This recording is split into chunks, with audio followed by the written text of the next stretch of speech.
Tired of feeling tired? Done with diet culture?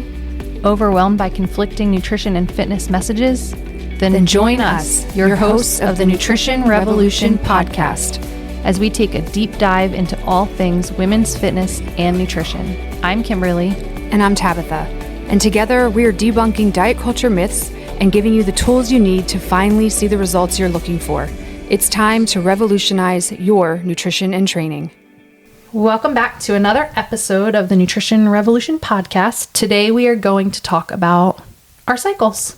Yes. Yeah. A lot of our listeners want to know how they should train and how they should fuel during the different phases of their cycle. And that's a lot to unpack. So we're going to break it down into 2 episodes, part 1, part 2. We'll start with part 1, cycle syncing and your fitness, your performance. I feel like growing up, I knew the bleed phase. And that was it. Yeah, that's like I feel like your cycle just focused on menstruation. Yeah. And then that was it. Like everything else every girl gets a period once a month. That's it. Right. Right. But there's so much more. Yeah. Yeah. I had no idea there were 4 phases. I had no idea that I should feel different in every phase. Yeah. Like I just was like, let's see. All right, I'm going to start my period. So I should probably start feeling terrible. It was just like, that's it. And I feel like that was all that we were raised on. No one ever kind of talked about the different phases. So I think we should kind of start with talking about what they are. There's 4 phases: menstrual, follicular, ovulation, and luteal. Luteal phase kind of has like a part 1, part 2. There's early luteal and then there's late luteal, which that's when you start to feel. That's when things start bloating, to what's water going retention, on. Something is going to happen. Yeah. Yeah. So I don't think I realized that. And then when I started tracking my cycle, which I encourage every woman to do, download an app, put it on your calendar, whatever you need to do, start tracking it. Because I have women who are on birth control or have had hysterectomies or something that stops their bleeding. And so they don't really know when their cycle, when their bleed phase is. Or they think that they no longer have a cycle. And it's like, okay, you no longer have the menstrual phase, right? You no longer have a bleed pattern, but your hormones are still ebbing and flowing. Even if you had a hysterectomy where you kept your ovaries and you just had your uterus removed, you still have. And that's why I try to explain to them. They're like, I don't know why I just feel so terrible. I'm tired. And I'm like, well, what phase are you in? And they're like, well, I'm on birth control. I'm like, but it still matters. That still matters. Your hormones are still changing based off those phases. Or they've had a hysterectomy and they're like, I just, I don't feel good this week. I don't know why I could do this last week, but I can't do that this week. And I'm like, well, what phase are you in? You still need to start tracking that and be mindful that when you're in that follicular phase, you're going to feel good and strong and get those workouts in. You're powerful. That's a good area to be in. But when you're in that second half of the luteal phase, I just want to walk. Honestly, most of my workouts during that second half of that luteal phase, I just want to walk or crawl on a couch and do my heat therapy and cold, that. I don't feel good. I just want to take it easy. Yeah. I felt for so many years. So I've been tracking my cycle now for well over 10 years and it's been literally life changing.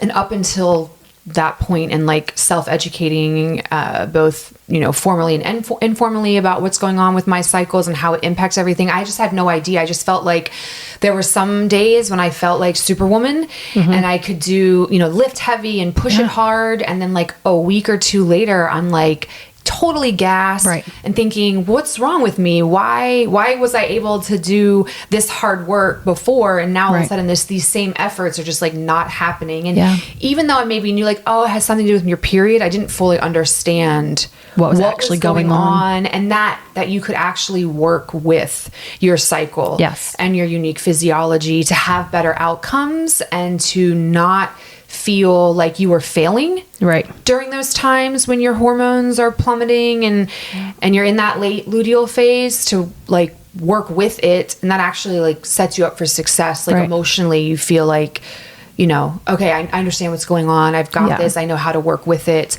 I'll tell you, the follicular phase and the ovulatory phase are where it's at. I love those. Well, for women in general, but those 2-ish weeks, man, that's feeling good. Yes. Feel you're just on top of the world. And it's good stuff. But if we look at starting of your cycle starts with day 1 of your bleed. So you wake up, your period starts, you're in day 1, everything is like reset the clock. That's the menstrual phase. You're still gonna be kind of in those like low impact workouts, your body not able to access stored glycogen as well. Still from that like late luteal into that menstrual. So you don't have access to the fuel to push it as hard. So that's why you are going to feel a little more tired and gas. And then you're dealing with sometimes also with just like menstrual cramps and everything. Right. So you're going to want to take it easy. Yoga, walking, light stretching. So with this half marathon that I'd spent most of the fall training for and everything, I was like looking at, because I track my cycles, like I know where I am and kind of what to expect. And I was like so happy when I realized that the race was going to come like 4 days after my period ended. So I was like, yes, I'm going to be in a good phase. Like I'm going to crush this. Cause I was thinking like, holy moly, if I'm like that, like 4 to 5 days before I start or the first day or two, rough. Like I'm gonna be on the struggle bus. Yeah. And obviously I think there is a mental component. Like sometimes you just got to lock in and you can take advantage of like pre-workout and, caffeine to help and all of that. Make sure that you get good sleep. But I was so excited. It's like nature's reward for you for all your hard work. And that just was like luck of the draw. There's not much you can do about that. No. Unless if you were serious about performance and have these events, a lot of women, endurance athletes especially, will actually get on and off the pill. As I say, in the powerlifting world, that's a huge thing. To help them, if they have a big competition or event, they will look ahead and see like, okay, where is that going to fall in my natural cycle? And then they will utilize birth control to get them to a good point in their cycle for that event and then get off. And that's just one of the strategies. But I think for the average woman, I mean, we're not doing that. If you're just going to the gym trying to be strong, longevity, mobility for life, like that kind of thing. Yeah. You don't necessarily need it's okay to do that. Not want to do it in your second half of your luteal phase. Yeah. But if you are that competitive person where, it matters to you and you're involved in all that kind of thing, that's something that you can look at working with. So anyways, squirrel moment. Yeah. Back to the topic at hand. Menstrual phase, low impact. And then as we move, another squirrel moment.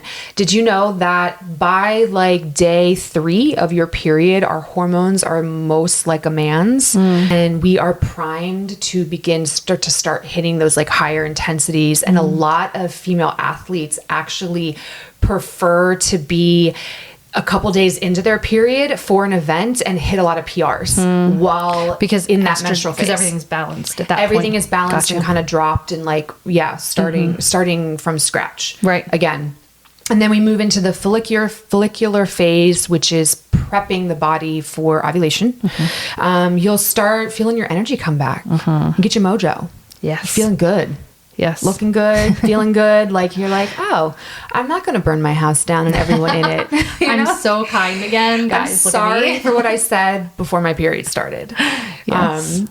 So, getting back into the strength training, the higher intensity interval training, endurance workouts. Yeah. Usually sometimes for me, and I think I've said this before, like the day my period starts, like that bleed starts, I wake up and want to move. Okay. And I think it's because during that second half of the luteal phase, I'm just walking. So it's like very out of routine to not be, working out regularly. And so like the day I start bleeding, I'm like, all right, I can do this. Let's go. Like I want to go for a run or I want to go lift heavy. Like, let's go do deadlifts. Like I want to move my body more because I'm like, all right, here we go. We're back again. Yeah. Our inflammation is reduced from that late menstrual in all the way through the ovulatory phase. So that like 2-ish weeks to 2.5 weeks, depending on the length of your cycle, like our inflammation is reduced. Our ability to cope with stress is higher.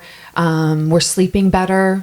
We just have, our body is better able to access glycogen, the stored form of energy in the muscles. So yeah, you're really primed through that follicular phase into ovulation for peak performance, heavy lifting, sprinting, competitions, feeling like a baddie. Yeah. I don't, you know, you feel good, and you may notice that you have more energy. You can just push it a little bit more. And then alas, it all starts over. Luteal phase Eventually, comes again. yeah, the luteal phase comes back again. Corpse. We're just dying. You know, it's like that boyfriend that just can't take the hint that it's over, you know, where you're like, yes, it's not you, it's me, but really it's you. It's like, that's the late luteal phase. Yeah. That's how so I want to just like eat chocolate and for so long. And I think of it too as like our seasons, right? Like winter, spring, summer, fall. Wintertime, I want to hibernate a little bit. I just want to relax. Luteal phase, I want to hibernate and I want to relax, and give yourself the grace to do that. Yes. Right. So a lot of times I'll have women come into the gym and they're like, I want to go hard. I want to do this. I want to lift this. And then their period comes and they're like, I ate a bag of Doritos. And I'm like, okay. Yeah. Like, do it. Mm-hmm. And then we'll just move on. Like, let's move on from that. You have to remember that your body is not meant to go 100% all of the time, that you have these phases for a reason. And if we can work with our phase, you're going to get maximum benefit when you do hit that phase where you're like ready to go and energized. Absolutely. So if you can kind of get through that on the workout side of like, all right, I know for 3 weeks, I'm going to just like give it everything I've got. I'm going to, hit every workout for those 3 weeks.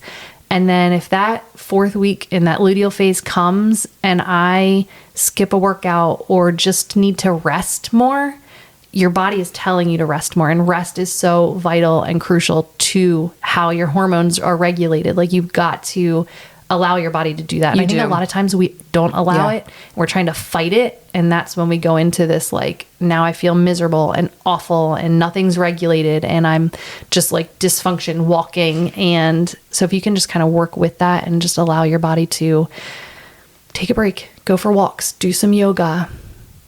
So much better. Turn down that intensity, dial it back, take that time to recover. Don't be afraid to take a nap. You're not as stress resilient either. Right. So you end up, if you're trying to like think, for years I did this, I was guilty of like, I'm going to push through because like, this is ridiculous. And that's what you're like, supposed to do. Right. And then like, I'm looking at like my husband who never is like kind of always feels the same, right? Because he doesn't have a menstrual cycle, right? Like he doesn't have the male hormone profile is very linear. Yeah. There's, kind of changes within a 24-hour period. I was going to say that's the difference, is that women have these 4-week cycles where men have 24-hour cycles where like they just kind of, things are just very linear. It's completely different. They don't have the ups and downs that a woman does, which, good for them, whatever, but they can't understand. So if you're, sitting there comparing like, okay, why is my husband still able to go hard? Like nothing, you're thinking like, okay, nothing has changed, right? Mm-hmm. Like I haven't had like poor sleep. I haven't had any, it's like, what's going on? Why all of a sudden week to week am I different and feeling gassed and not able to hit it? And then your husband's over there like doing all the same stuff and totally fine. And he's like, maybe if he doesn't understand in his defense, like he'd be like, I don't know, maybe like just push through. It's like, no, where are you in your cycle? So as you work with that to understand where you are in your cycle, I found it was really transformative for me to give myself permission to ebb and flow with it, to pull back the intensity, dial it back a little bit, allow myself to turn off the alarm for an early morning workout and get a little extra sleep, and then maybe like walk later or something, or just take a rest day for a few days, and then knowing that it's temporary. Yeah. I'm going to feel good again. And it's actually empowering and been really helpful for my mindset, my recovery, moods, like all of the things. And I don't think it means that you're not being consistent, because I think that when people think consistent, that means they're going and working out, there's never a this change. many times every week, and everything is the same. Sometimes your consistency does look like that. 3 weeks of go, hit them, do it. And then 1 week of bonus if I hit it. Also, like, that's not a requirement anymore. My husband always knows when I'm in that like late luteal phase. He's like, all right, Monday workout, let's do it. And I'm like, I can't. No. And so he'll just get out my like little 25 pounders for my bench press instead of like whatever I'm doing on a different phase. Like, he's like, here you go. Let's just like do what you can. And so he's just, he knows that's coming, where I'm just going to be like, this week I just am not feeling it. But I still go out there and we do it because that's our together time. And, sometimes I'm just like, good job. go. Yeah, so even if he's like he's going hard, you can sit there and stretch, just move gently. Like I love doing some good breath work and a yoga class and a nice maybe walk outside when the weather's nice during that. And it's really probably only about a weekish. Yeah, mine's like 4 days where I just feel, like 4 to 7 days or so. So it's not forever. Right. You just got to embrace it, work with it. Make it part of your consistent routine of knowing that it's okay just to. And if you are someone that you feel like your mental health needs that movement, like maybe do lighter resistance training, like a deload. Yeah, just think of it as a deload week. Do a Pilates class. Yeah. Something that's just a slightly lower intensity, not as much, but still definitely prioritize sleep and recovery in those days to help you combat the fact that from a hormone standpoint, you are less stress resilient. So instead of like compounding the stress and thinking like, I'm going to push through this and just still go so hard, even though I feel like crap, like pull back the intensity, allow your body to just chill, work with it. It's going to help reduce your risk of injury, reduce your risk of illness. Like there's lots of benefits to working with your cycle. And also it helps avoid that like self-sabotage where you are thinking like, oh, something's wrong with me. Like, suck it up, like get it together. As a mom who has a daughter and as a woman who trains all women, I think it's important to have this conversation with your kids, with your clients, with the women in your life. Like, let them know it's okay to go through those phases, because a lot of people don't even realize that you have those phases. And so understanding your own cycle and how your body works by tracking it, even just taking notes on how you feel in your workout. So sometimes with clients, I'll have them actually write like what phase they're in for their workout so that we can kind of track that and see, because you don't know. And so be honest and open and like start having those conversations with anyone you can, just so that they know. And it will relieve some of that pressure we put on ourselves to be at 100% all the time. Yeah. Don't need to be at 100% all the time. Yeah. Absolutely. Yeah. My daughter's 15. And so obviously there's two of us menstruating. And because we both natural cycle, we have synced now. So we're like, do you know that that's a thing? It is a thing. Do you know when females live together? Do you know that kids are calling it now? Well, what are kids calling it? I don't know what the real term is. Okay. But I saw this TikTok and the kids are calling it Bluetoothing. Oh my gosh, that is hilarious. Okay, so my daughter and I Bluetooth. Yes, all of my sisters and my mom, we all do. Yeah, and it took like a year and a half-ish. I started noticing that we were only like 2 weeks apart and then like a week. And then now we're pretty much like just a couple days. Bluetoothed. Yeah, we're Bluetoothed. That's funny.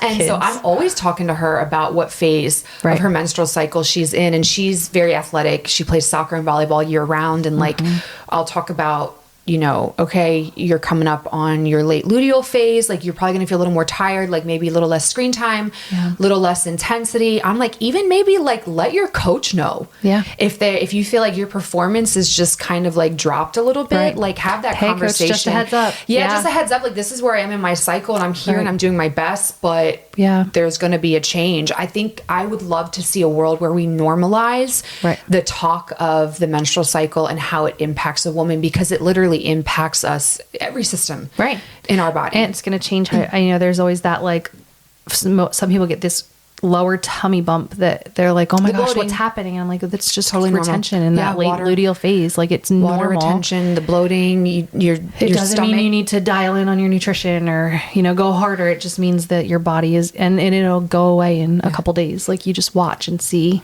And even if you are on hormonal contraceptives, you still will experience these changes sometimes, because the pill just is replacing, it's an exogenous, meaning an outside source of your estrogen and progesterone. So you're still getting that. And then when you go on the pill week, which is just a placebo pill, that like withdrawal bleed, you're having similar ebbs and flows of those hormones. So you're not like immune to it. You're going to experience it. I think that's important for listeners to know, whether you naturally cycle, or you are on a hormonal contraceptive. And it's not a right or wrong. Like it's what you need when you need it. Like there's a time and a place for all of it. But you're still going to experience phases. Yeah, you're still going to have those phases. So recap, menstrual phase, day 1 of your cycle. through your bleed pattern, your bleed phase. Lower impact. We're going to take it a little easy. You'll start to feel better. I usually start feeling a lot better like day 2, 3 of my bleed phase. And then as you move into those first like 2.5 weeks, like you're going to feel like a boss. Yeah. You know, get after it. Yeah. Strength train hard, lift heavy, sprints, high intensity, endurance workouts. You're going to be really primed to handle that, and you're going to feel good. And then as you move out of that ovulatory phase into the luteal, we're going to start dialing it back a little bit. Moderate workouts, Pilates, lighter resistance training, kind of accepting and knowing, hey, a couple days here, 4 to 7-ish days, I'm not going to feel as like 100%. And that's okay. Work with it. So I would love to hear from our listeners. If you have not cycle synced, not tracked, I would encourage you to start doing that. It's really great insight. In fact, a lot of physicians will tell you that the menstrual cycle is the greatest indicator of a woman's health. For sure. Should be something that's and it's looked not at. just, I see a lot of people track it religiously when they're family planning. Start tracking it now. Start tracking it. Absolutely. Track after. it always. It's a really Especially great as you tool. go into perimenopause. Yep. I was just getting ready to say, as that is the phase of life that I'm in now, like I've actually started noticing changes and trends of my cycle over the last like 2 years. And it's really powerful information that then you can take to the qualified medical professional when needed and have like data to show them these changes. So big advocate for tracking your cycle. It's really helpful for lots of reasons. But yeah, that's some cycle syncing info for your athletic performance and recovery. Sounds good. Stay tuned for part 2 of this. Thanks for spending your time with us. If you found this podcast helpful, we would love for you to share it with your friends and family. And don't forget to subscribe on your podcast platform. If you have nutrition or fitness questions you want answered on future episodes, we would love to hear from you. You can submit these questions to our email, Thenutritionrevolutionpodcast@gmail.com, and follow us on Instagram @TheNutritionRevolutionPodcast.